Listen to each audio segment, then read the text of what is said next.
Right, so today we have Andy Porter, author of Suicide Squad, the story of a hooligan firm. So how are you today, Andy? All right.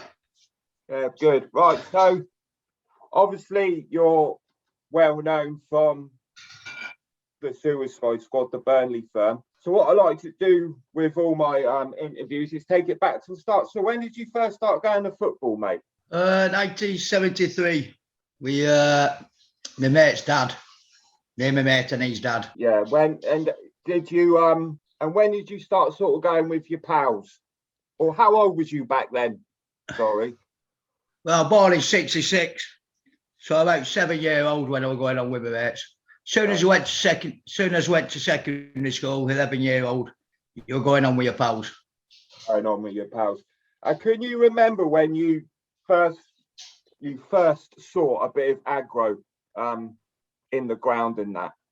Can you remember what age you was and who it was against? Yeah, first time I ever went on a football game. You already had one fence up in alongside Burnley's home end, and there were always constant battling in there with the police, with the away fans. They were brilliant, you know what I mean? So I've always witnessed it. So yeah, since I've ever been on football, I think in the 70s and that, every match a day you had violence on it, didn't you, really? Yeah, and obviously at the age you were just on the fringes watching it.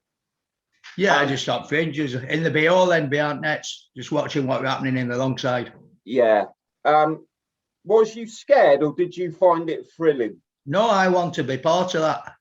You wanted to be part of it. Yeah, I get a lot of that. I wanted to be at the front of that. Yeah. I didn't want to be part, I wanted to be there.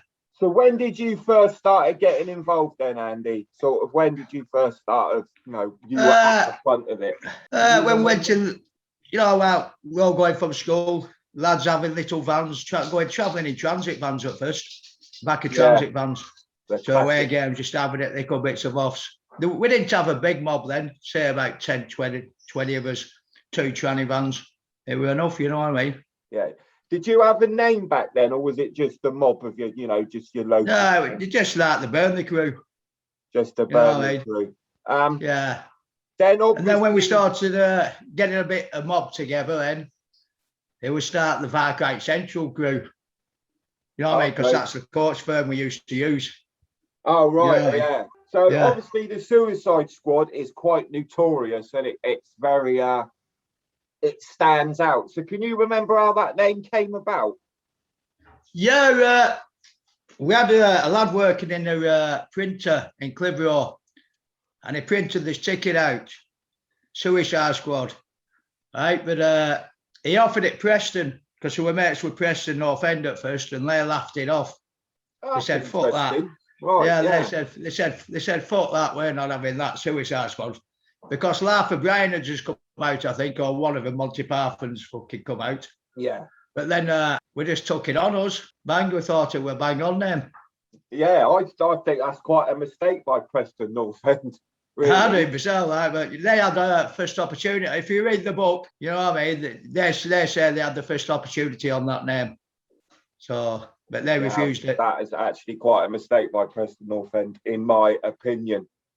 So you decided to write a book.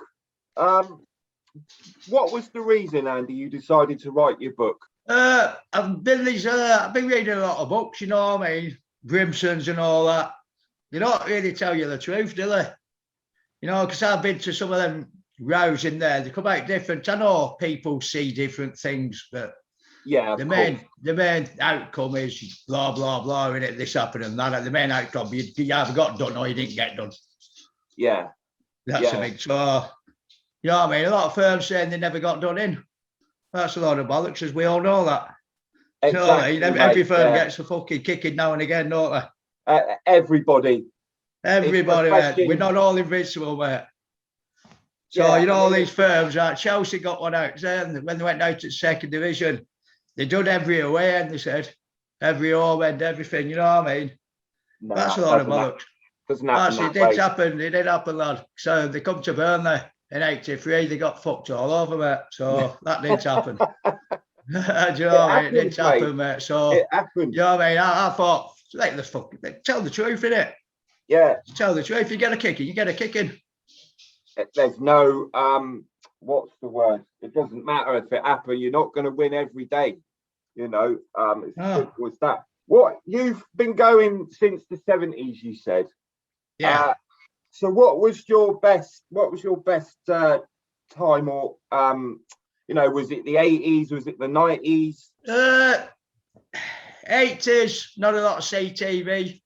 90s, CCTV coming in a bit more. 2000 CT every fucking way. You know, the police are a bit more informed now. Fucking informants, everything. You know what I mean? It's just they made it a bit harder. That's all. Yeah, obviously mobile phones have made a huge difference, haven't they? Yeah, but we used to have around. We had mobile phones, didn't we? Yeah. You know what I mean? You know what I mean? We had the mobile phones and that. You know what I mean? We used to always arrange meeting places via other means. Yeah. You know what I mean? Well, so you've mentioned a few firms like Chelsea. It doesn't matter from what, if it was the 80s or 90s. Can you sort of remember the best firms you came up against? Have you got a top 5? Well, the biggest firm what come to Burnley really is Celtic, weren't it? 1978, ripped us ground to pieces. You know what I mean? All over the pitch. I mean, bottom at Longside then, and it was bedlam. One of the worst ones you'd ever see, I think, if you got that on video. Really bad. Yeah, we're good. But Celtic didn't even get it. You know what I mean? They all say they wrecked us ground. Fair enough, they did. But outside, they didn't have it all the wrong way. You know what I mean? So, two sides to every story, isn't there? Yeah. There is. When you obviously used to travel around, what teams turned up to Burnley from the south? Because there's a lot of teams that have numbers at home, but they don't really travel very well. Like one of them is Millwall for me, never really travelled. In the 70s, yeah, I've seen them come to Burnley in 70s. They travelled in 70s, yeah. St Tottenham come to Burnley, massive firm in 70s, run round to our end of game, fucking had it all over. Chelsea, not very much travellers had it. Thinking 83, they didn't bring a lot. Burnley went in their end before the game and had it with them, you know what I mean? So Chelsea didn't really bring a lot. Millwall, last time they played when they got to 8,000, we had it there with them. Do you know what I mean? Middlesbrough, never had a result against Middlesbrough when they ever come to Turf Moor. Never, ever had a result against Borough. No, a lot of people say Borough's always had a good firm. But then you don't really hear much about Middlesbrough, as in there's not a lot of videos or books about it. But everybody I've spoke to has always said they've always had a really blinding firm. In 80s, top firm, front line, top fucking firm. Can't take that away from them, mate. No. Do you rate Stoke? Stoke City, yeah. They're all right. They used to come about 3:05, Lord, and at your Yates's, didn't they? Everyone else is not getting the used to come. But yeah, I've had a few rows for Stoke. Decent, yeah. Tactics. Yeah, good Stoke, yeah. Well, our lads had a row with Stoke at the England game not so long ago. You know what I mean? England against Wales. Oh, right, yeah. I was going to ask you about that. Have you ever gone to England matches, Andy? Got banned from Burnley, you know what I mean? It's my first ban was about 84. Then I got banned 85, 86, 87, 88, 89. So I started watching England 88. First one, right. Germany, Euros 88, Germany, fucking brilliant. All new ball game over there. Yeah, someone else said that to me. Obviously, I probably know the answer to this question, but what did you prefer? Did you prefer going to your club games or did you prefer going to watch England? I didn't have an option really because I was always banned, you know, that's 88, 89, 90, 91, 92 onwards. Got back on 93, got a 4-year ban. Got on 97, did 2 games, got a 5-year ban. So got a game in like 2000 and went in Burnley go up against Scunthorpe. Fucking hell, got a 5-year ban, then a 4-year ban, and then a 10-year ban. So, yeah, during the early 80s, it was England for me. I did more England games than I did Burnley games from the 80s and 90s. I was just banned all the fucking time. See what it were, there was super bans coming. Right. You know, when you used to, super ban, you used to get banned from football, you were just banned from going on the stadium. So you could sit in the away, sit at pubs all day and just have it, couldn't you? You know what I mean? So even away games could just go 30, 40, sit in a pub. You're banned, but you weren't banned. So then when they brought the super bans in, you couldn't go into a town centre 24 hours before the game, 24 hours after the game. You know what I mean? You were banned. I was banned from my own town centre for 25 years, lad. You know what I mean? I live within a mile of Turf Moor. I'm going to be 4 miles away from my house every Saturday. What did you have to do? Did you have to sign on at the police station and stuff like that at 3 o'clock? You do. When you had your passport in when England play. But you know what I mean? So, and just monitored all the time, you know what I mean? Yeah. So it's been hard, so we just have it out of the way. Yeah. We used to. I think that's what happened. It started moving out of the grounds, didn't it, towards the late 80s. Yeah. And into the 90s. And then, like you say, the 2000s, the police were all over it. Football unit, the dedicated football unit, and the eye in the sky and all the rest of it. Just like to talk a little bit about football fashion. Were you ever into the football fashion, Andy? You know, the labels? No, Doc Marts, jeans and donkey jacket, mate. Yeah. Interviewed Frank Portinari from Spurs, and he said he was from the donkey jacket era. And yeah, so he said that it's just that, like, you know, you get this terrace fashion, don't you? And a lot of labels. Yeah, I mean, do you know when the started coming in with Pringles at first, Louder, Scott's, Pringles, your young lads and all that, because we had 2 firms, us, Suicide Squad, and we had the Section 5s, you know, that's all that. All the Section 5s were all the dressers. Okay. You know what I mean? All the dressers, they all got their own little mob, but we still had his own mob with donkey jackets on. We didn't give a fuck about fashion. You know what I mean? But these days it's changed that, because when I was going on early days, shirties were game targets. Right. Okay. You know that if you wore a top, they were game. You know what I mean? They were legitimate targets. Anyone had a scarf on were legitimate targets. But nowadays, when you got your Sergios in and all that coming in, and nowadays that's went away. Then so you never target your shirties and your scarf wearers no more. No. You know what I mean? You will dress with a Stone Island now, and that's saying to every lad in this country, you are one of their lads. You don't go near shirties no more, because they're supporters. Yeah. You're just going for the lads who wear the clubber now, innit? Yeah. You know what I mean? So do you think that that's obviously a code, and obviously there are some firms that stick to them. There are some firms who have attacked shirters, but do you adhere to that code then, Andy, when you were still going? Do you actually think that you should leave shirters alone? They're not. Yeah. 100%, yes. But I'll say yes, right? But there's a lot of the times the shirties are piss up heads, aren't they? And they just go for the brawl. Do you know what I mean? They're not bothered, they're going on, they're just having a brawl, aren't they? All popped up and all that, you know what I mean? Full of shirt, full of clarity and everything, you know what I mean? But yeah, if you're going about their firms, shirties get involved sometimes because they do, but necessarily, no, you go for the lads. You want to meet their lads.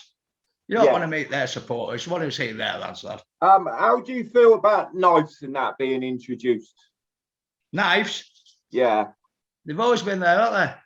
You think so? Of course, yeah. Well, we're Liverpool renowned for. Well, through Stanley Park, look at Stanley Half, weren't it? Stanley Park, you know what I mean? Yeah. You know what I mean? They were renowned, Scousers were renowned for bladed, weren't they? Yeah. So, you know what I mean? You're right. Every firm, you'll have some come out carrying a knife, I think. Yeah. You know what I mean? You will have some person in your firm what would be told. It's to be expected. Of course it is, but do you know what I mean? If it's going to happen outside the pub, everyone gets tooled up inside pubs, don't they? Pool cues, pool balls, socks, everything. Everyone's you know got what I a mean? glass or a bottle in their hand, didn't they? You know what I mean? It just happens. You were in an episode of The Real Football Factories with Danny Dyer. Yeah. I've spoke to Gilly Shaw about his experience. He wasn't impressed. Did you enjoy being part of that?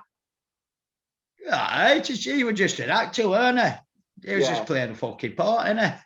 Yeah. You know, How did you find him? I found he's an actor. I found him all right. You know, behind the camera, all right. Well, he's a fucking actor, though, isn't he?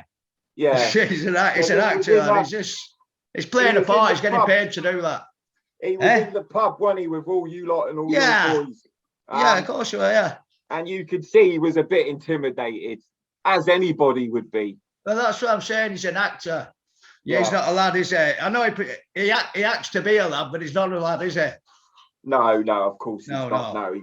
It was safe anyhow. No one's going to chuck a bottle in a pub or glass him, are they? No, not on camera. Or they do. Oh, they were safe. They were safe. They'd be bloody silly if they did.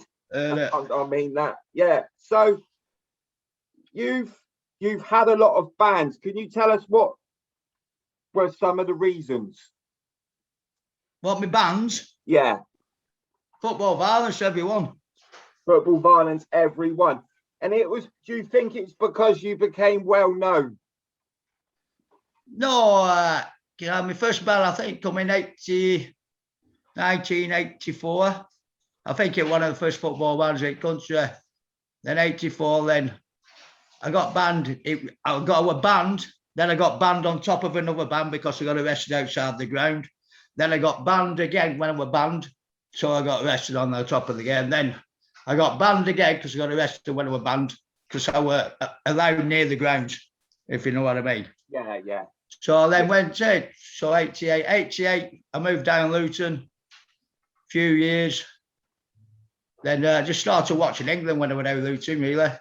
Yeah. Then come back to Burnley, 92, 93, got banned straight away. But you know what I mean? So Didn't take long then. I did 2 games it were, yeah. Preston and what did I then went to jail for a few years. Come out 2 games, got banned again. Then I got deported from Portugal, banned. Then they took, as soon as that ban finished, police took me to court and civil banned me again on another civil ban for 5 years. And then Blackburn come and I got 10 years, that's just finished. Right, so, finished. Yeah, just finished January this year. I ask all the sort of old school lot this, what they feel about modern football. What's your opinions, mate? I mean, obviously you haven't been for a while, but you see it on telly. You've got of course, you know. I usually go to Italy to watch my football now. You know what I mean? I've met some Italians who invited me over there, so I usually go and watch. Yeah, I go and watch Atalanta quite a bit. Well, before COVID. But football's. I don't really know. Football's football. I'm not really a good fan. You know, football is football. It's just football. I'm not bothered about the sport, really. But, you know what I mean? All your bars and all that, all this slowing the game down. Well, would you rather have a contentious position, contentious decision, so you can all chat about it? I don't know. Yeah, I'm not really bothered about the football, really, but you know what I mean. Yeah, I think as far as it's been a cool. Football's football, isn't it? When you've been to Italy, how do you find their culture over there? Is it bang on? It's bang on. Is bang on, lad. Is it back like it was over here in the 80s sort of thing? No, but the lads are good. You know, the lads are together. They've got say in their own clubs. You know what I mean? They go to the chairman's meetings and that. They're properly on the board. Yeah. Our boards don't want to know the fans, but their fans have seats on the board. You know what I mean? Yeah. And and they're properly organised, even though it is very highly policed. And a lot of away fans aren't allowed to travel into certain areas. But they're good lads, proper top lads. So a lot of they're called ultras over there, aren't they? Yeah. That's why I invited to their ultras. So they've actually got a say in how their club is run. Yeah, 100%. Yeah. And they'll tell their lads what songs to sing and interviews during the game to keep the atmosphere up. Yeah. I think You know what I that's mean? the way They write forward, a song isn't it? sheet out before the game to give it to the fans to tell them what songs to sing during the game Yeah. to keep So the atmosphere there. Yeah, I think that the club interacting with their hooligan part of their support, if you like, I think that's the way forward. I really do. Because, you know, at the end of the day, it's the lads that are there, that, like you say, they keep the atmosphere going with the songs, you know, and the pyrotechnics they've got over there. And, you know, it's a completely different ball game. I have watched a couple of games. It just seems to be a completely different culture over there. Okay, I got to Andy. Holland. I got to Holland as well, and that's the same. You know what I mean? I've been going to Holland for 20 years, to Helmond, the local team in Holland, and all them. That same. They all have members on the board of the hooligan firms with the club room. You know what I mean? It's only us what chastise hooligans. You know what I mean? So I mean, all society chastises, don't they? But yeah, they do. you know Yeah, I mean? yeah. Thugs, You know what I mean? brainless idiots. Maggie Thatcher's boot boys, aren't Apparently so. Yeah, we? apparently so. Best export England's ever done, isn't it? Yeah. Well, the English disease, mate. Apparently. Isn't it? So what's the future for Andy Porter? What's he up to nowadays then? I like walking up mountains these days. Yeah. Yeah, just walk up getting a bit of mountains and fresh just air. get fit. Yeah, fresh air, out the way, Out getting the way, fit. Yeah. Yeah. Have you had enough of all the jail and all the bans and that now then, Andy? You can, of course I have. You know that, don't I? Yeah. A very diplomatic answer. Okay, mate. It's been good to talk to you. Yeah, sound as fuck now. I really was interested in getting hold of you because you're well known. Your book is well known. The Suicide Squad is just a fantastic name for a football firm. Preston North End, they missed out there, didn't they? They did.